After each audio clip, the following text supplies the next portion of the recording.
You are on bond for DWI. Whoa! Did you catch that? A Wizinator, yes, that's literally a fake device to cheat a drug test.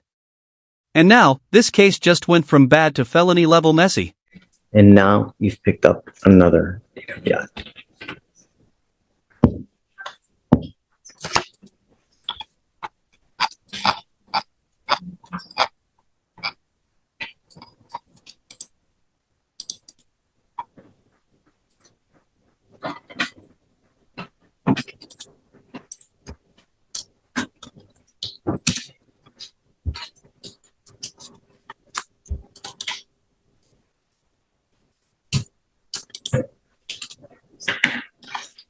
We're going to do probable cause. You have the right to remain silent. Anything you say can or will be used against you. You have the right to have an attorney present. If you cannot afford one, one will be appointed to you, man. Yes, Judge. On October 23rd, 2024, the officer was dispatched to a major one-car vehicle accident in Harris County, Texas. The officer made contact with a witness who observed the motor vehicle had left the scene but was still blocking a moving lane of traffic and had struck a school zone signpost. The officer also observed the defendant's motor vehicle had crashed in the direction moving against the flow of traffic, and the witness identified the defendant as the driver. EMS saw the defendant in the driver's seat of the crashed vehicle with her. And there it is, the gavel drops. The judge has officially lost patience. When you keep breaking court orders, mercy runs out fast. Feet sticking out and the engine still running. Upon contact with the defendant, the officer observed bloodshot eyes, slurred speech, and unsteady balance on the defendant's person, along with a strong odor of an alcoholic beverage, and general disorientation and slow responses.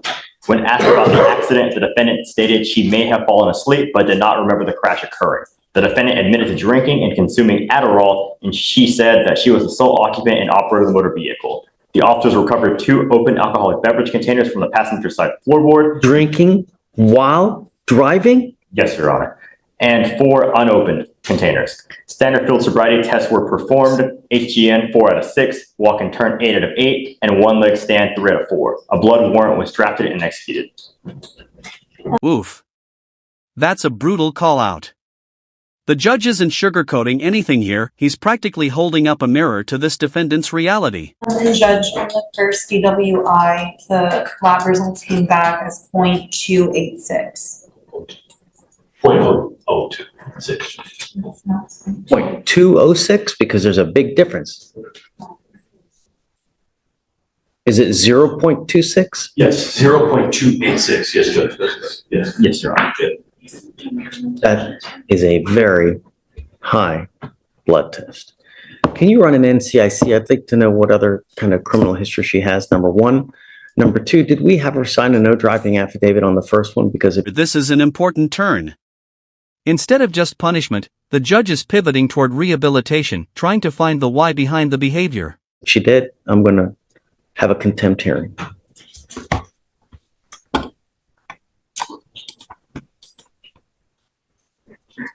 I don't see a no driving affidavit on file, Your Honor. Yeah, well, her driver's license wasn't eligible though on the second DWI. Probably because of the first and the ALR. Mr. Treadwell, I want you to be perfectly clear about something. I'm going to do everything in my power to protect the citizens of Harris County. Every single day, someone dies because of a DWI in Harris County. And I will do everything in my power to protect my city. And if that means putting you in custody because you repeatedly flaunt our bond conditions, so be it. Now, I'm going to revoke your bond and I'm taking you in. And now, if you do get out, you will have a strict curfew of 7 p.m. to 7 a.m. And I'm forbidding you from going within a car at all. You will now be signing an affidavit, and if I find that you drive, and I don't care what your reason is, I don't care if Jesus comes down and tells you he needs to ride to church, you get into a car and drive, I will have a contempt hearing. Every time you get into a car, it's up to 6 months in jail and a $500 fine. On one ankle, you will get a GPS monitor. On your other ankle, you're going to get a scram device so I know that you're not consuming alcohol. As it stands now, I'm revoking your bonds and I'm putting them both at $25,000. Do you understand? She goes with you. Sit down. Hey, Hugh. Happy Halloween. Yes, happy Halloween. I like it. Looks good. I have Javier Gallendo on docket. And if you remember the last time you took him in custody and wanted me to check with his sister, and I had a lengthy conversation with his sister. Everything's good. He can go live with her. She's a teacher, and then she's also getting her master's to become a principal now, and she's pretty Great. Yeah. So he's in custody. I was going to see if we can get him on a PR bond. I don't know, man. I don't. I think last time you indicated that you would let him out. That's why you wanted me to contact his sister and see if he had a place to go. She will take him? Yes. How do we get him to stop using? She told me that he's not, she has keeps pretty good tabs on She him. can hold him? Well, If he's, can you bring out Mr. Gallendo, please? and he really has it. So he's like a different person now. From that. He's clean? Yes. And so, Don must admit. yeah, You know? I don't think so. Yeah, that was probably no fun. Bill, Yes, sir. talk to me while we're waiting. I'm Eric Gonzalez. His mom, dad, and sister are all here in person today. I'm happy to talk to him. Yeah, I was going to ask, we were talking about the bond. I know the court will do a PR bond, but I was going to ask for a reduction. Are you mom and dad and everyone? Is that you? Okay, let me talk to this gentleman and then we'll talk to you.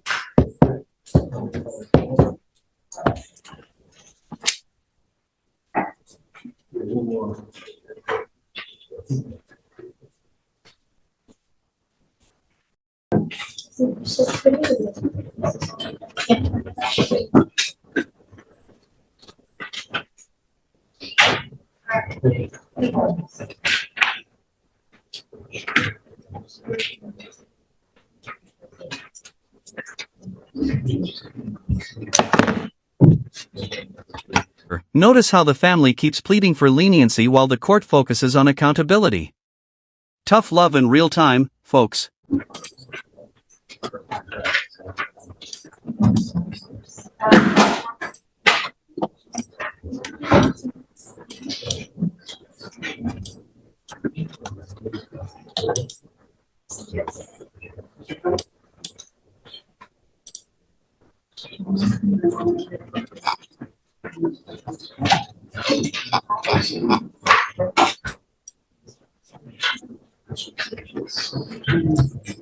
Good morning, Mr. Gallendo.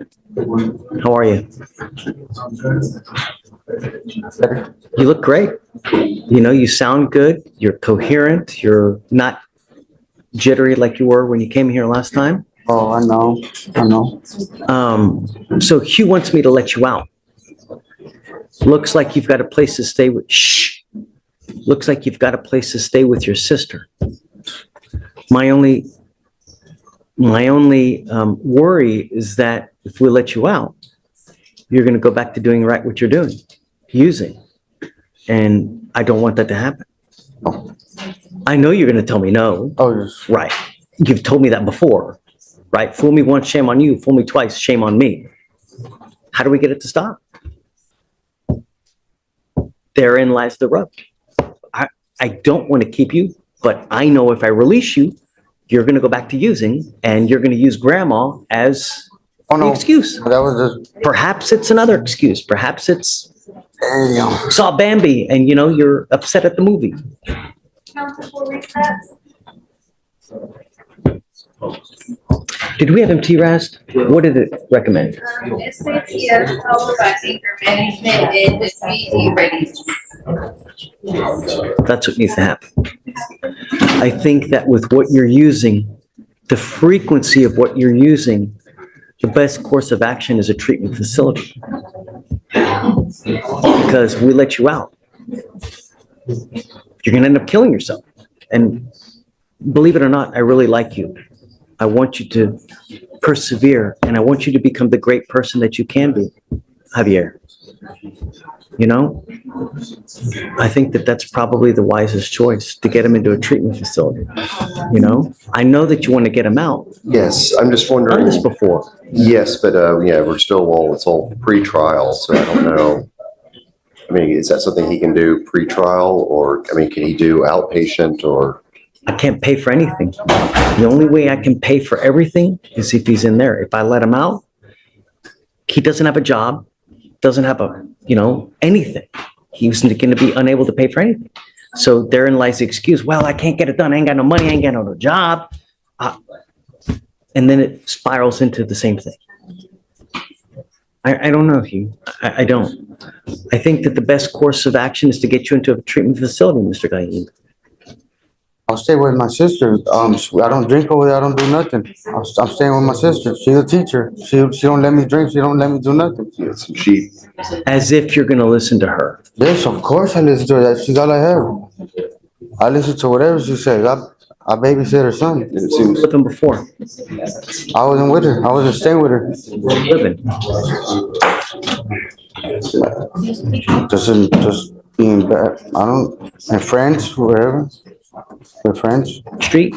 Yeah. But I'm with my sister now. she seems like she has a pretty tight grip on him, from does. speaking with her. You could get her number.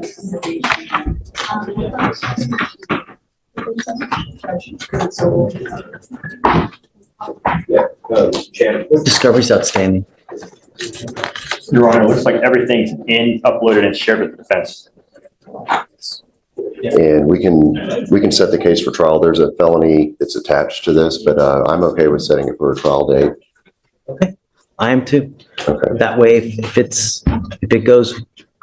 goes well for him, he's out. If it doesn't, I know what I'm going to do, which is what I think needs to happen regardless. Because if we let him loose on the street, he's just going to use. And we've done this game before. I've let him out before, and he goes right back to using. He's only bond forfeited once in your court. I always say I know one time's too many, but I know that it's not like he's been a recurring issue. This is the only time that he's had an issue with this, with the drug testing. Thank you. Let me think about All that. right, Mr. Goodman, come on, like this one. They speak English? Yes. Come up. They can all come up. Yeah, all y'all. They can all come up. The more the merrier.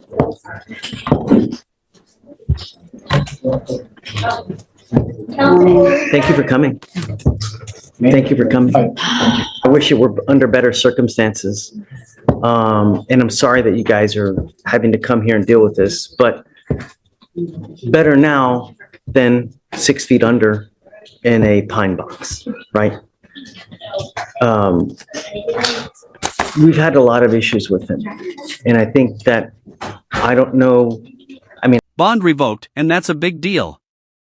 It means no more freedom until the court sees progress. Actions finally caught up with him. I guess you realize and the spiel that I give to everybody is that you watch the news, which I hope you do. Every day, someone dies in Harris County from a DWI. Every single day. We in Harris County lead the Hold all conversations. we lead the nation in DWI fatalities because it happens so much. Is it because we have 4 million people here? I don't know. Is it because Harris County is 3 hours from one side to the other? I don't know. But that's what it is. And it's disgusting. And what scares me with him is he has 3 open DWIs in 3 different counties. That is extremely scary. And we're lucky that no one has been injured. A life has not been taken because it could have gone so much worse. The reason that it's taking as long as it is because he does not have, I'm presuming he doesn't have a lawyer in Nueces, right? This time, that's correct, Your Honor. If you guys are able to get a lawyer for him down there, hopefully that can speed up the process to get everything working. Because here in Harris County, we have so many cases, we have so many people in custody that we move it like crazy. We're very, very fast. We're a fast moving criminal justice system here. Fort Bend is building their way up to being as big as we are. So they're a little bit slower. But in the other counties, in like Brazos and Nueces, Corsicana, and they do things a lot slower. So if you pick up a case, you may not go to court for 6 to 8 months, and then you start dealing with it. It looks like that's what's happening over there. Did let the family know that even though they don't have a court date yet in Nueces, getting a lawyer down there, they can talk to the DA and they can start working on the case and talking to myself and the Fort Bend lawyer, trying to get a global deal done prior to any court date even being scheduled. Because I mean, the case is open and pending. I mean, it's there. So that's where we are for now. But I think the bond in Harris County is the only thing keeping him from going home to his family.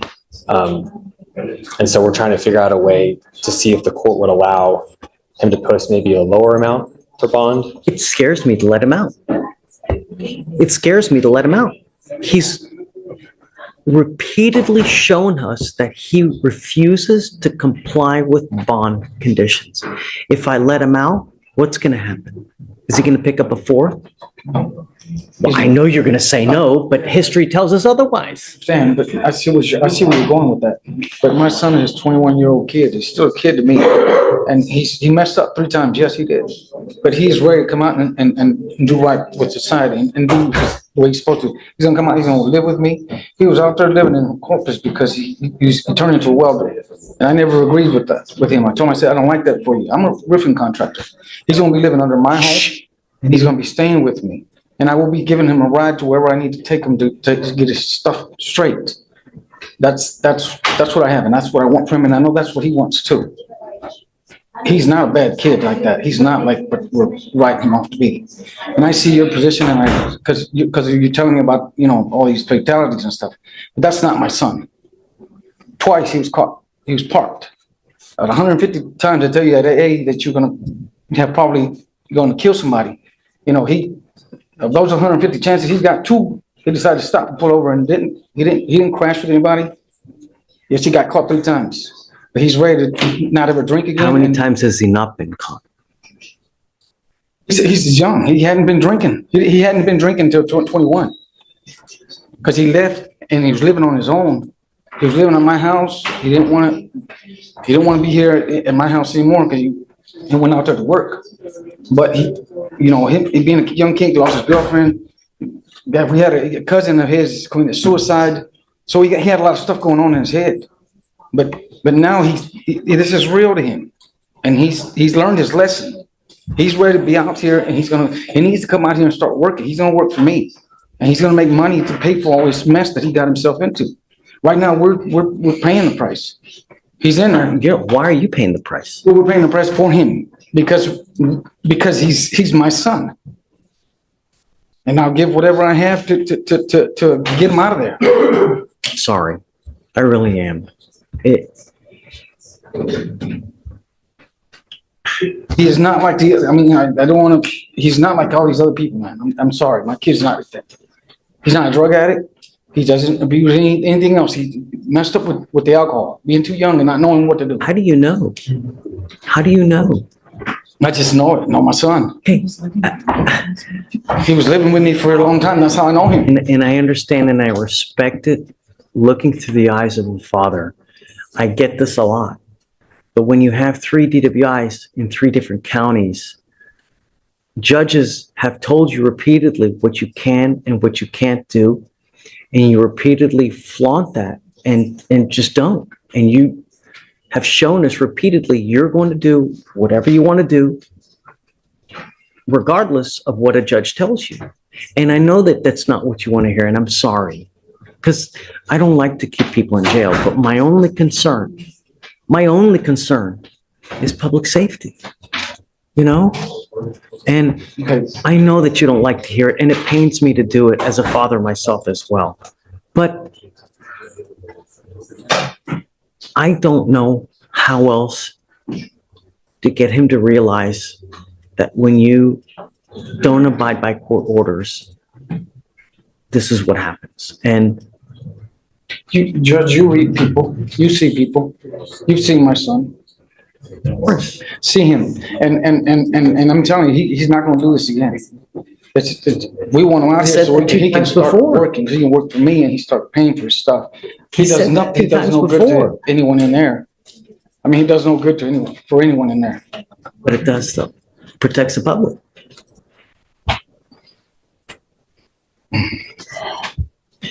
What I'd like to do is, we've had him TRAS, right? Okay.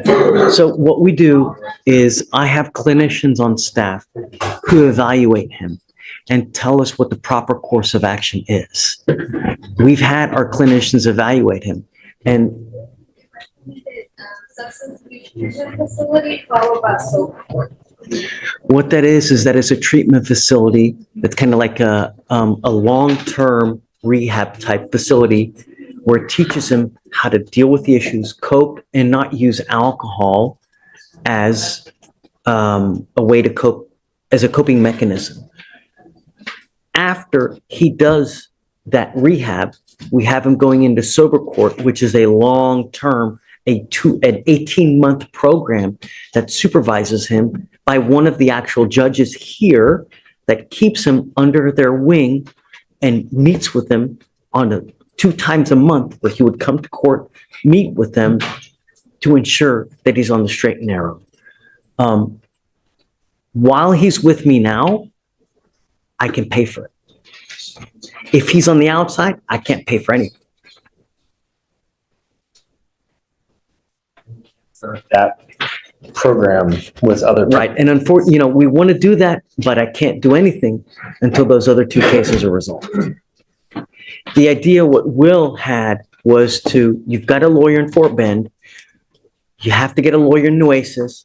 Once you do that, we can work together all as one unit to resolve all the cases at once, and then we get them into this program. And hopefully the other counties will see it, that this is what we want to do. We've got a long-term solution to help him keep sobriety. And it's okay. Is this program, does that mean that he has to be incarcerated during the entire? It's an inpatient treatment facility, correct? He would go from custody and jail here straight to the treatment facility. So he wouldn't be incarcerated, but he would not be released in between. He would go straight to the. It's not too terribly long. It's around a 6-month program, 6 to 8, 6 if you respond well. And after that, we let them out, and it's an aftercare program where he meets with us. He literally meets with the judge 2 times a month to ensure that he's on the, he's doing well. And if he does well, he gets rewarded throughout the program. They help him get his license back, help him job searches. So it's a really rewarding program. And the idea is to get him to recognize this at a young, early age now, before it spirals out of control at a later date, or either that, or before you do some catastrophic damage where you're now ending up with a 40 or 50-year sentence. That's the goal. The treatment facility is called SATF, SATF. It's an acronym. It's Substance Abuse Treatment Facility, SATF. But But we can't until Nueces is on board as well. I'll talk with the family more, Judge. You want to use all this money to get him out of jail. He needs a lawyer over there. The money, instead of getting him out, probably be better spent with a lawyer in Nueces, so that we can work all together to find a great resolution. Not just getting him out and hope he does well. We have the tools, and I can pay for everything for you. It's a $30,000 program that I'm willing to pay for you. Not to mention aftercare, which is probably another $15,000. So we are footing the bill for everything. But I can't do that if he's on the outside. Jones, Caleb, I know that it's not the answer that you want to hear, but it may be a blessing in disguise. Work with me. I want what's best for your son. We're not here just to throw away the key. We don't want to do that. We want to help him. Sometimes it's better in the long term to sit in there, get him in the facility, than to just put him out and throw him out there in the wolves and hopes that he does well.